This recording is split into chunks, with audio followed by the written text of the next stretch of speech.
It's wonderful to be in here, Colombo. It's most special because, indeed, as you said, we're one day short of 72 years of our diplomatic relations between our two countries, a remarkable anniversary for each of us. The foreign minister and I had a great conversation. I had a chance to congratulate him on his reappointment. Well done. And had a very positive conversation with President Rajapaksa a bit earlier this morning as well. My overall message in both engagements was very clear. The United States seeks to strengthen our partnership with democratic, peaceful, prosperous, and fully sovereign Sri Lanka. Our new embassy, for instance, is nearing completion. It's a sign of our commitment to the country and to the people of Sri Lanka. And we, of course, spent a good deal of time talking about our cooperation in defeating the pandemic that came from Wuhan, China. The United States has donated now just over $6 million in COVID assistance to Sri Lanka.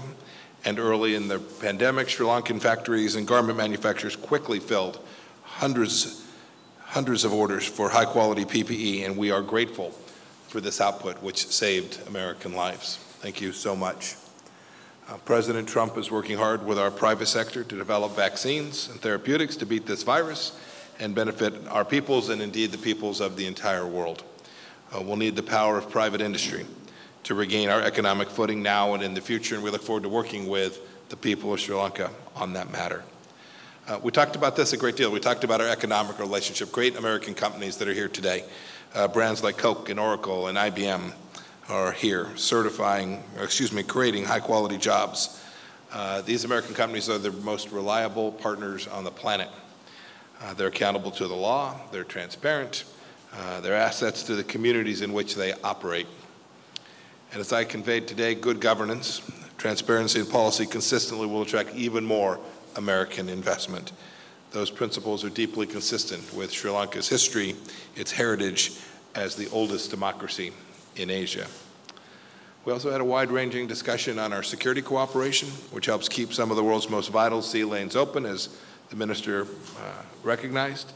In addition to our joint trainings, I'm proud that Sri Lankan officers receive training at the United States institutions like West Point, my alma mater. And I'm also proud the United States has donated 2 Coast Guard cutters that are now Sri Lanka's Navy patrolling your waters. Indeed, a strong, sovereign Sri Lanka is a powerful and strategic partner for the United States on the world stage. It can be a beacon for a free and open Indo-Pacific. Look, that's quite a contrast to what China seeks. We see from bad deals, violations of sovereignty, and lawlessness on land and sea that the Chinese Communist Party is a predator.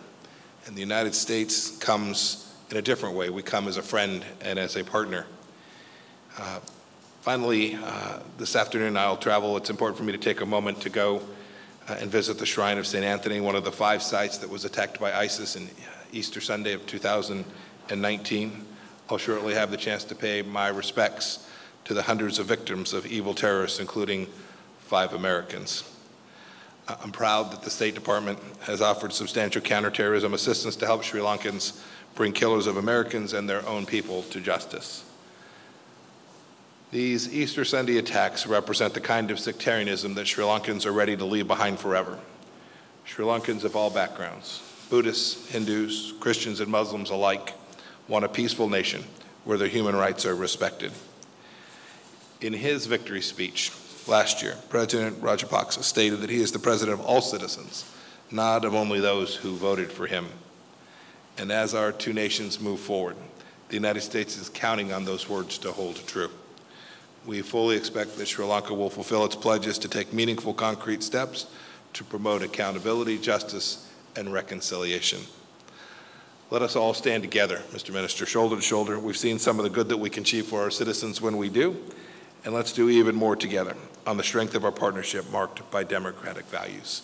Thank you, Mr. Minister, for hosting me here today.